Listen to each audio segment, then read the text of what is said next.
Okay, starting with systemic pathology, first unit we'll do is CVS, and उसमें we will start with the blood vessels followed by heart.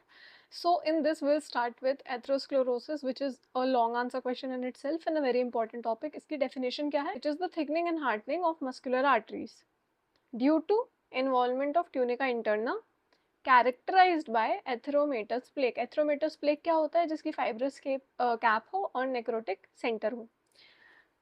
तो atherosclerosis क्या है? It is overall जो भी muscular artery है वो hard होते जा रहा है और वो थिक होता जाता है, मतलब उसका लूमेन कम होता जा रहा है. ये लूमेन क्यों कम क्यों हो रहा है? क्योंकि जो ट्यूनिका इंटिमा है उसका इन्वॉल्वमेंट हो रहा है और वहाँ पे क्या है, वहाँ पे प्लेक मिल रहे हैं.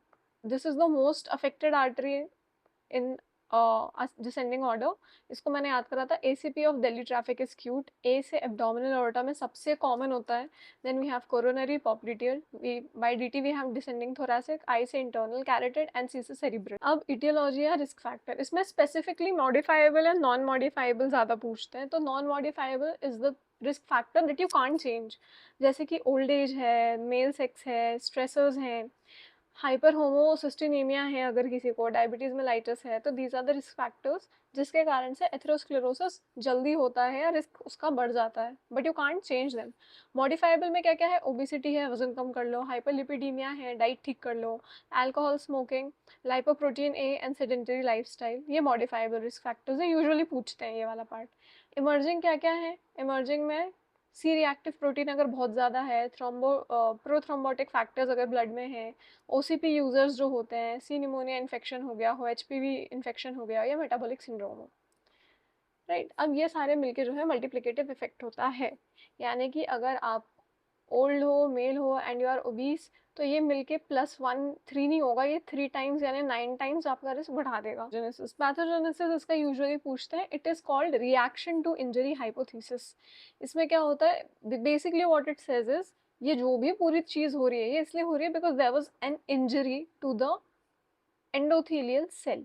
अब वो कैसे हो सकती है? या तो मैकेनिकल डेन्यूडेशन, किसी चीज़ से घिस के वो निकल जाए, डिस्टर्ब्ड फ्लो हो, या तो लैमिनर फ्लो. लैमिनर फ्लो में कुछ भी दिक्कत हो, या तो तेज हो जाए या तो बहुत स्लो हो जाए. इम्यून कॉम्प्लेक्स का deposition which happens in a lot of diseases. Radiation के कारण कोई डैमेज हुआ हो, केमिकल इरिटेंट्स हो, कुछ भी चीज़ ऐसी हो जिसके कारण इंटीमल एंड सब इंटीमल थिकनिंग हो. तो ये पैथोजेनेसिस बेसिकली कैसे होता है? सबसे पहले होती है एंडोथीलियल इंजरी. जैसी इंजरी होगी एंडोथीलिया सेल क्या हो जाएगा? एक्टिवेट हो जाएगा. वो एक्टिवेट हो जाएगा तो वो क्या करेगा? वीकैम 1 का एक्सप्रेशन बढ़ा देगा एक, और दूसरा परमेबिलिटी बढ़ा देगा. जैसे ये दोनों चीज़ें होने लगेंगी, दो चीज़ें होंगी. एक तो माइग्रेशन ऑफ ल्यूकोसाइट होगा और दूसरा लाइपोप्रोटीन का एक्यूमुलेशन बढ़ने लगेगा. कहाँ पर? इंटिमा में, ट्यूनिका इंटिमा में. अब जैसे ही माइग्रेशन ऑफ ल्यूकोसाइट होता है, ये क्या करेंगे? मोनोसाइट, टी सेल, ये दुनिया भर के जितने भी सेल हैं सब एंडोथेलियल स्पेस में जाके इकट्ठे होने लगेंगे और वहां पर ये क्या करवा देंगे? Release of reactive oxygen species. तो अब सब एंडोथेलियल स्पेस में जितना भी फैट या लिपिड था उस सब का क्या होगा? ऑक्सीडेशन. और वो ऑक्सीडेशन होने के बाद उसका जो वेस्ट प्रोडक्ट बनेगा वो मैक्रोफेज खा जाएगा.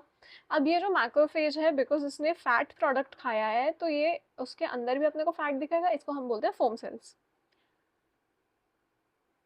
And now this is a PYQ TNF alpha के बारे में, कि बेसिकली हमारा जो एथेरोस्क्लेरोसिस हो रहा है इट इज़ बिकॉज सब एंडोथेलियल सेल में ये सारी चीज़ें जब हो रही हैं तो वो टीएनएफ अल्फा को सिक्रीट कर रहा है, जिसके कारण here is the most important part of the pathogenesis. जो स्मूथ मसल सेल्स होते हैं, it migrate from media to intima और वहाँ पे जाके इनका प्रोलिफरेशन होता है. ये जाके एक्स्ट्रा सेलुलर मैट्रिक्स वगैरह बना लेते हैं, तो जिसके कारण क्या होता है? इंटिमा अपने आप में थिक होता जाता है. अब ये जो फाइब्रोफैटी प्लेक बन चुका है, इसका डेवलपमेंट कैसे होता है? तो सबसे पहले तो it starts with a fatty dot. ये ग्रॉस फाइंडिंग थी और वो माइक्रोस्कोपिक थी. तो पहला होता है वो डॉट, ऐसा रहता है छोटा सा. फिर उसकी एक छोटी सी लाइन बनती है, स्ट्रिक बोलते हैं जिसको. स्ट्रिक के बाद होता है इंटरमीडिएट. इंटरमीडिएट के बाद एथेरोमा. एथेरोमा बनने के बाद मेच्योर एथेरोस्क्लेरोसिस, यानी उतनी पूरी ल्यूमेन आपने ब्लॉक कर दी है. और फिर उसके बाद कॉम्प्लिकेशन यानी कि रप्चर या फिर थ्रोम्बस फॉर्मेशन जो भी होता है, या फिर रिकैनिकुलाइजेशन. अब ये प्लेक जो बना हुआ है इसका कॉम्पोजिशन क्या है? इमेजिन करो this is your artery. This artery has this plaque over here. अब ये प्लेक के क्या क्या पार्ट है? सबसे पहला तो वी हैव कैप्सूल. कैप्सूल क्या है? इसमें कोलेजन और मसल फाइबर का एक पतला सा लेयर होता है. अब अगर ये कैप्सूल आपका थोड़ा भी थिक हुआ तो this would be a stable plaque. लेकिन अगर ये थिन हुआ तो यहाँ से फटने के चांसेस है इसके, फटेगा तो ये क्या बोलते हैं इसको, वनरेबल प्लेक बोलते हैं। इसमें अल्सरेशन और रप्चर का रिस्क होता है। देन वी हैव यहाँ पे कैप्सूल के जस्ट नीचे एनसी में नेक्रोटिक कोर। इसमें होता है लिपिड सेल्स, डेड सेल की debris, foam cell, fibrin, cholesterol crystal, calcification, सब कुछ उसमें होता है यहाँ पे, जिसके कारण क्या हो रहा है, थिकनिंग हो रहा है। And then we have this part, ये जो नॉर्मल वेसल को कैप्सूल से कनेक्ट कर रहा है, ये वाला जो हिस्सा होता है इसका, ये इसको हम बोलते हैं shoulder. Shoulder is the most common site of rupture, it is the most नाजुक part of the cap of the entire thing. तो कभी भी अगर फटता है, रप्चर होता है, नियोवास्कुलराइजेशन होता है, तो वो होता है शोल्डर वाले रीजन से। So these are the 3 parts. अब नेचुरल हिस्ट्री में वही ग्रॉस फाइंडिंग जैसी होती है स्टेज 1 से लेके 6 तक में, वही चीज़ है। एक्सेप्ट कॉम्प्लिकेशन में हम क्या क्या देख सकते हैं, या तो एन्यूरिज्म होगा तो वो रप्चर हो जाएगा। इमेजिन करो दिस इज योर इंटिमा, ये थिक होती जा रही है और प्रेशर उतना ही है, तो वेसल वॉल डायलेट कर जाएगी। अनयूजुअल डायलेशन को एन्यूरिज्म बोलते हैं, उसके कारण क्या हो सकता है, रप्चर हो सकता है ये। या फिर वहां पे जो थ्रोम्बस है वो वहीं पे बना रहे, थ्रोम्बस बना रहेगा तो क्या हो जाएगा, वेन पूरी, आर्टरी पूरी ऑक्लूड हो जाएगी। या फिर वहां पे जो है थिकनिंग हो जाए, तो जिससे क्या होगा, क्रिटिकल स्टेनोसिस, जिसके कारण क्या होगा, आगे टिश्यू को इश्ेमिया होगा। This is what happens in MI usually.